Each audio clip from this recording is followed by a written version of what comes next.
جی السلام علیکم ورحمۃ اللہ۔ فاضلہ کی طالبات متوجہ ہوں،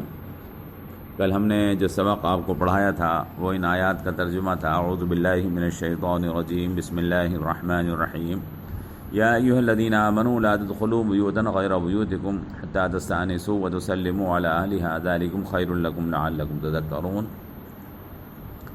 فإن لم تجدوا فيها أحدا فلا تدخلوها حتى يؤذن لكم وإن قيل لكم ارجعوا فارجعوا هو أزكى لكم والله بما تعملون عليم۔ ليس عليكم جناح أن تدخلوا بيوتا غير مسكونة فيها متاع لكم والله يعلم ما تبدون وما تكتمون۔ ان کا ترجمہ یہ تھا، اے ایمان والو، مت داخل ہوا کرو کسی کے گھر میں اپنے گھر کے سوا جب تک ان سے اجازت حاصل نہ کر لو انسیت کے ساتھ، اور سلام کیا کرو ان گھر والوں پر، بہتر ہی ہے تمہارے حق میں تاکہ تم نصیحت حاصل کرو، اور اگر تم نہ پاؤ ان کے اندر کسی کو تو مت داخل ہوا کرو یہاں تک کہ تمہیں اجازت دے دی گئی ہو، اور اگر تم سے کہا جائے کہ واپس ہو جاؤ تو واپس ہو جایا کرو، یہ تمہارے لیے زیادہ پاکیزہ طریقہ ہے، اور اللہ جو کچھ بھی تم کر رہے ہو اس کو جاننے والا ہے۔ کوئی گناہ نہیں ہے تمہارے اوپر کہ تم داخل ہو جاؤ کسی ایسے گھر میں جس میں کوئی رہتا نہ ہو اور اس میں تمہارے کوئی سامان ہو، اور اللہ جانتا ہے جو کچھ تم ظاہر کرتے ہو اور جو تم چھپاتے ہو۔ یہ ہم نے کل ان آیات کا مطلب تھوڑی سی تفسیر اور تشریح آپ کے سامنے بیان کر دی تھی، اور آپ کو بتایا تھا کہ شریعت کا یہ حکم ہے، جس طرح سے عبادات کے تعلق سے ہمیں شریعت کے احکامات کی پابندی کرنا لازم اور ضروری ہے، اسی طرح سے معاملات اور معاشرت کے تعلق سے بھی ہمیں شریعت کے احکامات، قرآن و حدیث کے حکم کی پابندی لازم اور ضروری ہے۔ اس سلسلے میں کچھ باتیں کل ہم نے آپ کے سامنے پیش کر دی تھیں، اور کچھ مسائل آج آپ کے سامنے ہم ان آیات سے جو نکلتے ہیں وہ بیان کرنا چاہتے ہیں۔ ان کو توجہ کے ساتھ سنیں، اپنے پاس نوٹ کریں، یاد رکھیں، اور اس پر عمل کرنے کی کوشش کریں۔ عمل کرنے سے یاد بھی اچھا رہتا ہے۔ جو لوگ اپنے علم پر عمل کرتے ہیں ان کی یادداشت میں وہ چیز محفوظ رہتی ہے اور وہ بھولتے نہیں ہیں۔ علم کو محفوظ رکھنے کا ایک طریقہ یہ بھی ہے کہ اس کے اوپر عمل کیا جائے، لہذا اس سلسلے میں کچھ مسائل آپ کے سامنے ہم بیان کیے دیتے ہیں، کوشش کریں کہ ان پر عمل کریں تاکہ ان کے ذریعے سے آپ کو علم یاد بھی رہے۔ سب سے پہلی بات یہ ذہن میں رکھیں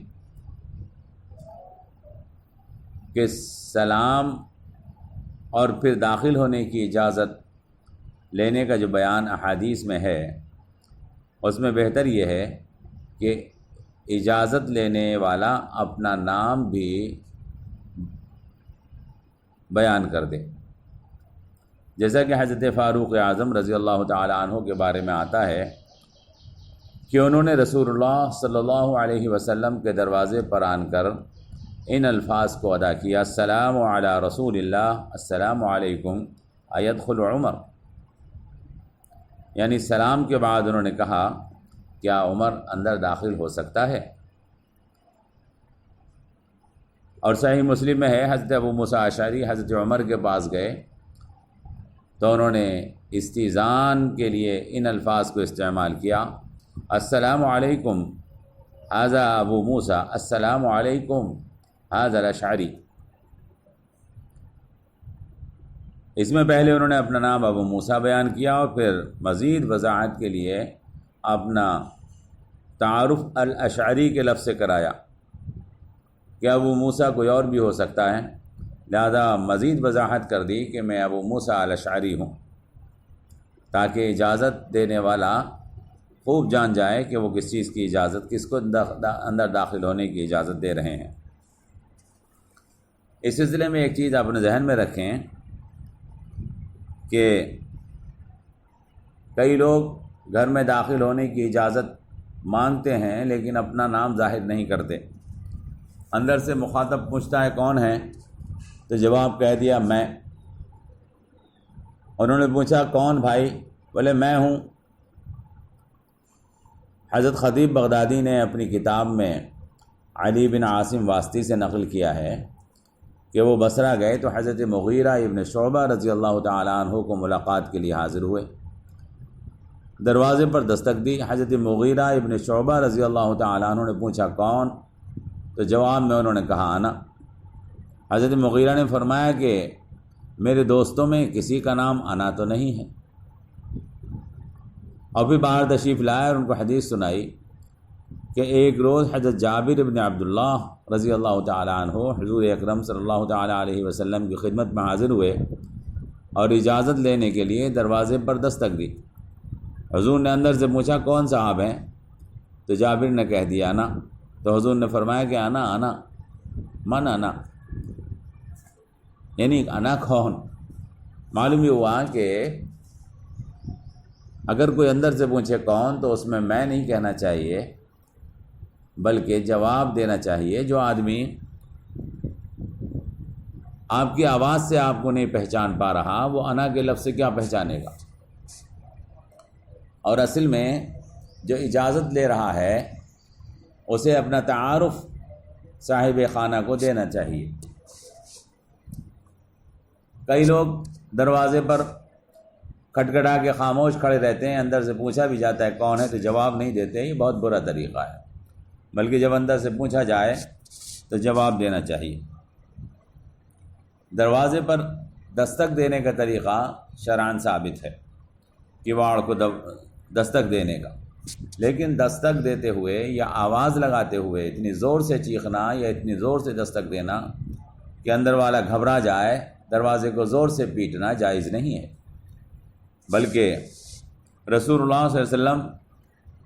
حدیث پاک میں آیا ہے دروازے پر جب دستک دیتے تھے تو آپ انگلی کے پورے کو کواڑ پر مارتے تھے، آپ کواڑ پکڑ کر پیٹتے نہیں تھے۔ جو لوگ کواڑ پکڑ کر پیٹ دیتے ہیں، اندر سونے والا سو بھی رہا ہو، گھر والا ہو سکتا ہے سو رہا ہو یا کسی اور کام میں مشغول ہو، اور اچانک زور سے آواز آئی دروازہ پیٹنے کی، تو ہو سکتا ہے کہ وہ اس کو کراہت محسوس ہو یا گھبراہٹ محسوس ہو، مخاطب کو تکلیف پہنچانا۔ اصل میں استئذان کا مطلب ہے کہ مخاطب اور صاحب خانہ کو کوئی تکلیف نہ پہنچے، اور اگر کسی نے دروازہ پیٹ کر اس کو تکلیف پہنچا دی تو حکم کی خلاف ورزی ہوگی۔ آج کل لوگ ان امور کا خیال نہیں رکھتے، حالانکہ ان سب امور کا خیال رکھنا چاہیے۔ شریعت کا مصنون طریقہ یہی ہے کہ دروازے پر جا کر نرم آواز کے ساتھ سلام کرے، اور سلام کرنے کے بعد اگر اندر سے پوچھا جائے کون تو اپنا نام بتائے، اور اگر اندر سے جواب نہ آئے اور خاموشی اختیار کی جائے یا اجازت نہ دی جائے تو یہ سمجھے کہ اندر والا گھر کے اندر داخل ہونے کے لیے اس وقت مناسب نہیں سمجھ رہا ہے داخلے کو، لہذا واپس ہو جائے۔ اجازت دینے کا طریقہ الگ الگ ہو سکتا ہے، کئی لوگ گھنٹی اپنے دروازوں پر لگا دیتے ہیں، کئی لوگ دروازوں کے اوپر اپنے خادم کو کھڑا کر دیتے ہیں، ان کے ذریعے سے اجازت دی جاتی ہے۔ خادم کے ذریعے سے اجازت دینے پر خادم سے کہا جائے اس کے سامنے دروازہ نہ پیٹا جائے۔ گھنٹی اگر کسی نے دبائی ہے تو اس کا حکم وہی ہے کہ جو دروازے پر دستک دینے کا ہے، یعنی 3 بار تھوڑا ٹھہر کر وقفے سے گھنٹی دبائی جائے۔ کئی مرتبہ ایسا ہوتا ہے کہ صاحب خانہ کسی ضرورت میں مصروف ہیں، ہو سکتا ہے وہ نماز پڑھ رہے ہوں، ہو سکتا ہے وہ بیت الخلاء میں ہوں، ہو سکتا ہے وہ کسی اور ایسے کام میں مشغول ہوں اپنے گھر کے اندر کہ جس کی وجہ سے وہ فوراً نہیں آ سکتے۔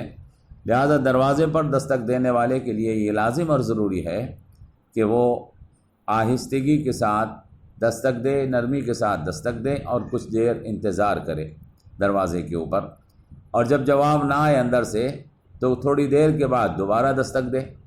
اور اگر جواب نہ آئے اندر سے تو تھوڑی دیر اور توقف کر کے اور ٹھہر کر یہ سوچ کر کے اگر وضو کر رہے ہوں یا بیت الخلاء میں ہوں تو وہ فارغ ہو جائیں تب آئیں، تو پھر اس کے بعد دستک دے۔ اور اگر 3 بار بھی دستک دینے پر کوئی اندر سے نہ آئے تو اللہ نے حکم دیا ہے کہ واپس ہو جایا کرو۔ آج کل ایک طریقہ یہ بھی ہے کہ کسی خادم کے ذریعے سے اپنا ایڈریس کارڈ، اپنا آئی کارڈ اندر بھیج دیا جاتا ہے، دفاتر وغیرہ میں اس طریقے کا رواج ہے، لہٰذا یہ طریقہ بھی مناسب ہے، اور اندر سے اگر اجازت، اندر داخل ہونے کی اجازت مل جائے تو داخل ہو جائے، اور اگر نہیں ملے تو واپس ہو جائے۔ ہر شخص جو اجازت دے رہا ہے وہ ایسا نہیں ہے کہ فرصت سے بیٹھا ہے اور آپ تشریف لائے ہیں تو وہ فوراً آپ سے ملاقات کرے گا۔ ہو سکتا ہے وہ کسی اور سے ملاقات میں مصروف ہو جو آپ سے پہلے آ چکے ہیں، ہو سکتا ہے وہ بیت الخلاء میں ہوں، ہو سکتا ہے وہ نماز میں مصروف ہوں، ہو سکتا ہے وہ کسی اور اپنے ذاتی ضروری کام میں مصروف ہوں۔ ہم دستک دے رہے ہیں دروازے کے اوپر، اندر صاحب خانہ کو تکلیف پہنچانا شریعت میں منع ہے، لہذا اللہ نے فرمایا وَإِنْ قِيلَ لَكُمُ ارْجِعُوا فَارْجِعُوا وَأَزْكَىٰ لَكُمْ، اگر تم سے کہا جائے کہ واپس ہو جاؤ تو واپس ہو جایا کرو، اور اس چیز کو برا مت سمجھا کرو۔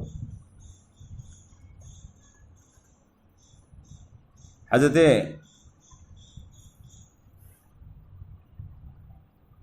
عمر رضی اللہ تعالی عنہ، صحابہ کرام رضوان اللہ تعالی علیہم اجمعین سے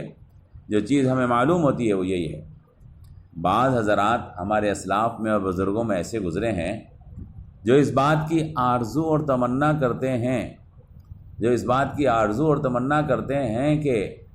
ہمیں اندر داخل ہونے کی اجازت نہ ملے۔ بعض ہمارے بزرگوں میں ایسے بزرگ گزرے ہیں، انہوں نے یہ بات لکھی ہے کہ میں آرزو کرتا ہوں اس چیز کی کہ میں کسی کے دروازے پر گیا اور میں نے دروازہ کھٹکھٹایا تو اندر سے منع آ جائے کہ مجھ سے ملاقات مت کرو، اور مجھ سے کہہ دیا جائے کہ ابھی واپس چلے جائیے، تاکہ میں واپس ہو جاؤں، تاکہ قرآن پاک کے اس حکم پر عمل کرنے کی مجھے توفیق نصیب ہو، جس میں اللہ نے فرمایا کہ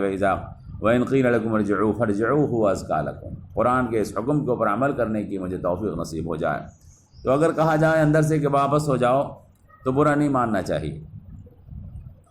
شریعت نے ہمیں احکامات کو، جو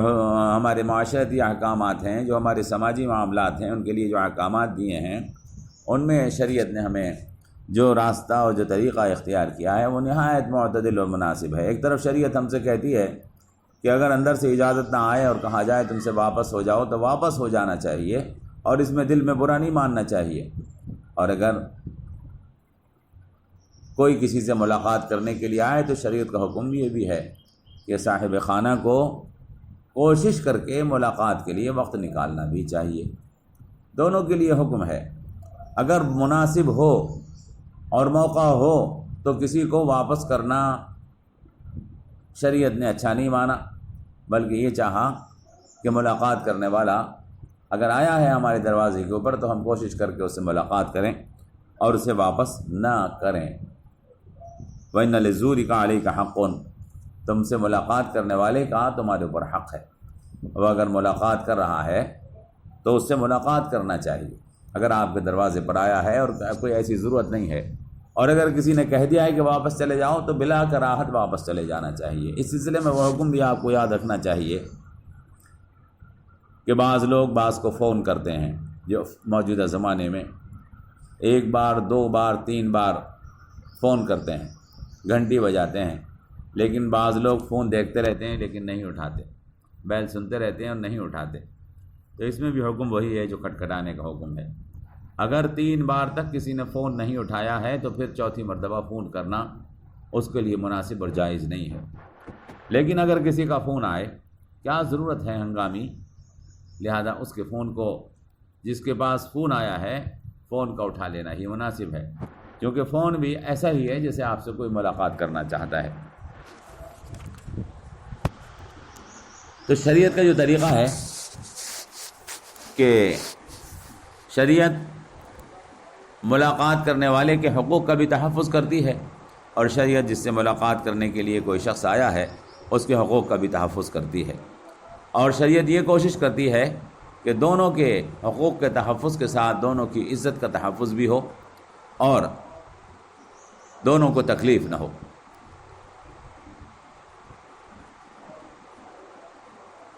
اس سلسلے میں ایک حکم اور بھی ہے، بعض بزرگوں سے اور بعض بزرگوں کے شاگردوں سے، ان کے مریدوں سے ایک مسئلہ اور بھی ہمیں معلوم ہوتا ہے، جس کی ہمیں قرآن کریم سے بھی اجازت ملتی ہے، اور وہ کیا ہے کہ بعض بزرگوں کے دروازوں کے اوپر حاضری کے وقت بجائے اس کے کہ وہاں دروازہ کھٹکھٹایا جائے، جو اللہ کے نیک بندے ہیں دیکھیے وہ ذکر و اذکار میں مشغول رہتے ہیں، نمازوں میں مشغول رہتے ہیں، قرآن پاک کی تلاوت میں مشغول رہتے ہیں، علماء کرام تحریر اور کتابیں لکھنے میں مصروف رہتے ہیں، مسائل لکھنے میں، فتاویٰ لکھنے میں مصروف رہتے ہیں، وہ اپنے گھروں میں ہوتے ہیں، ان سے ملاقات کرنے کے لیے ہمیں جانا ہوتا ہے دروازے کے اوپر۔ تو ہمارے بزرگوں سے یہ چیز ثابت ہے، اور ہمیں قرآن پاک سے بھی اس چیز کا اشارہ مل رہا ہے کہ ان کے دروازوں کو کھٹکھٹانا نہیں چاہیے، بلکہ اگر آپ کے پاس وقت ہو تو آپ دروازے کے باہر انتظار کرنے بیٹھ جائیں، ان کے دروازے کے باہر انتظار کرنے بیٹھ جائیں۔ یقیناً وہ نماز کے وقت اپنے گھر سے باہر نکلیں گے، نماز کے لیے وہ مسجد جائیں گے جن سے آپ ملاقات کرنے کے لیے آئے ہیں، تو جب وہ نماز کے لیے مسجد جائیں گے تو اس وقت اپنی ضرورت کو ہم ان کے سامنے رکھ دیں گے۔ ہم ان کے دروازے پر پہنچے اور پہنچنے کے بعد دروازہ پیٹ ڈالا، وہ کسی دینی کام میں مشغول تھے، عبادت میں مشغول تھے، ذکر میں مشغول تھے، وظائف میں مشغول تھے، اللہ کے ساتھ راز و نیاز میں مشغول تھے، مناجات میں مشغول تھے، اور ہم نے جا کر خلل اندازی پیدا کی، جس سے ان کو بڑی تکلیف ہوتی ہے، بلکہ شیطان خوش ہوتا ہے کہ ہم نے بزرگوں کے عمل کے اندر خلل پیدا کروایا آپ کے ذریعے سے، ہمارے ذریعے سے۔ تو اس سلسلے میں یہ ہمارے بزرگوں سے یہ چیز ثابت ہے کہ اگر ہم کسی بزرگ کے دروازے پر حاضر ہوئے ہیں تو دروازے کے باہر ان کا انتظار کریں کہ وہ باہر تشریف لائیں۔ قرآن کریم میں اللہ تبارک و تعالی نے ذکر فرمایا ہے اس چیز کا، وَلَوْ أَنَّهُمْ صَبَرُوا حَتَّى تَخْرُجَ إِلَيْهِمْ لَكَانَ خَيْرًا لَهُمْ، اگر وہ رکے رہتے یہاں تک کہ حضور اکرم صلی اللہ تعالی علیہ وسلم دروازے کے باہر تشریف لے آتے تو ان کے لیے بہتر تھا۔ اس میں اللہ کے رسول نے ممانعت فرمائی ہے سورۃ مبارکہ میں کہ جاہلوں کی طرح سے دروازوں کے باہر چیخ چیخ کر مت پکارا کرو جیسے جاہل آوازیں لگاتے رہتے ہیں، بلکہ صبر کرو، انتظار کرو اور بیٹھے رہو، جب وہ باہر نکل آئیں اور تو ان سے اپنی ضرورت کو ان کے سامنے پیش کر دو۔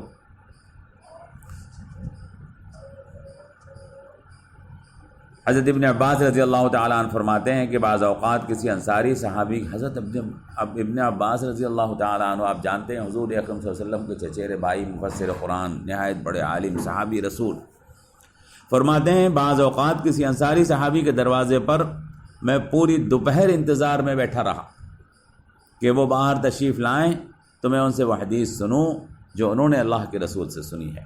اور اگر میں ان سے ملنے کی اجازت مانگتا تو وہ مجھے ضرور اندر داخل کر لیتے، مگر میں نے یہ بات خلاف ادب سمجھی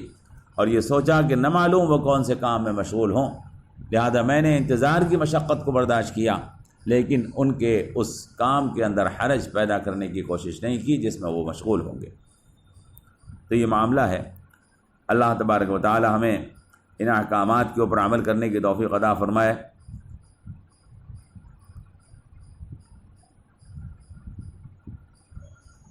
اس سلسلے میں یہ بات بھی آپ ذہن میں رکھیں کہ بعض جگہوں کے اوپر داخلے کی کچھ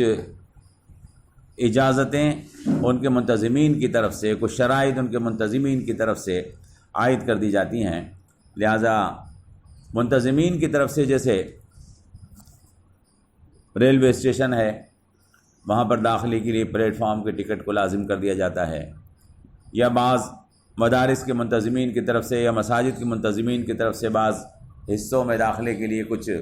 شرائط عائد کر دی جاتی ہیں انتظام کی سہولت کے لیے، لہذا ان شرائط کی پابندی بھی شرعاً ضروری ہے۔ یہ نہیں ہے کہ رفاع عام کے مقامات یا ایسے مقامات کہ جہاں پر ہر آدمی کے داخلے کی اجازت ہے جو غیر مسکونہ میں داخل ہیں، تو اس کا مطلب یہ ہے کہ یہ سمجھا جائے کہ وہاں پر بلا اجازت داخل ہونا اور بلا ان شرائط کی پابندی کے داخل ہونا شرعاً جائز ہے، نہیں، ان شرائط کی شرعاً پابندی وہاں پر ضروری ہے۔ مساجد ہیں، اسپتال ہیں، خانقاہیں ہیں، مدارس ہیں، اور مسجدوں کے اندر رہائشی علاقے ہیں جو اماموں کے لیے ہوتے ہیں مخصوص، یا مؤذن کے لیے مخصوص علاقے ہوتے ہیں، ان کے لیے وہی حکم ہے جو مسکونہ یعنی مکان کے اندر داخل ہونے کے احکامات ہیں۔ اسی طرح سے بعض دفاتر ہیں، ان دفاتر میں داخلے کے لیے بڑے سرکاری دفاتر ہوتے ہیں جن پہ داخلے کے لیے اجازت نامہ لازم ہوتا ہے، لہذا اس اجازت کے بغیر داخل ہونا وہاں شرعاً جائز نہیں ہے۔ یہ بہت سارے مسائل ہیں جن کا لحاظ رکھنا ضروری اور لازم ہے۔ اگر کسی نے کسی قاصد کے ذریعے سے ہمیں بلوا بھیجا ہے اور قاصد ہمیں لے کر اندر داخل ہو رہا ہے تو اس وقت بھی اجازت کی کوئی ضرورت نہیں ہے۔ ان سارے مسائل کا میں نے آپ سے عرض کیا کہ اسی طرح سے ہمارے اوپر پابندی لازم و ضروری ہے، جس طرح سے ہم عبادات کو سمجھتے ہیں کہ یہ اللہ کا حکم ہے، اس کی پابندی ضروری ہے، اسی طرح سے معاملات اور معاشرت کے احکامات کے لیے بھی ہمیں اللہ اور اس کے رسول کے احکامات کی پابندی لازم اور ضروری ہے۔ جو لوگ معاملات اور معاشرت کو یہ سمجھتے ہیں کہ نہیں اس میں ہم منمانی کریں گے، وہ دراصل شریعت کو نہیں جانتے اور اللہ کے احکامات قرآن کے اندر جو بیان کیے گئے ہیں ان سے ناواقف ہیں۔ اس میں ان کا لحاظ رکھنا ان کو ضروری ہے۔ ان مسائل کو آپ اپنے اوپر اپنے کاپی پر درج کریں اور درج کرنے کے بعد کوشش یہ کریں کہ اس کو عمل میں بھی لائیں، کہ عمل کرنے سے علم محفوظ رہتا ہے۔ والسلام علیکم ورحمۃ اللہ وبرکاتہ۔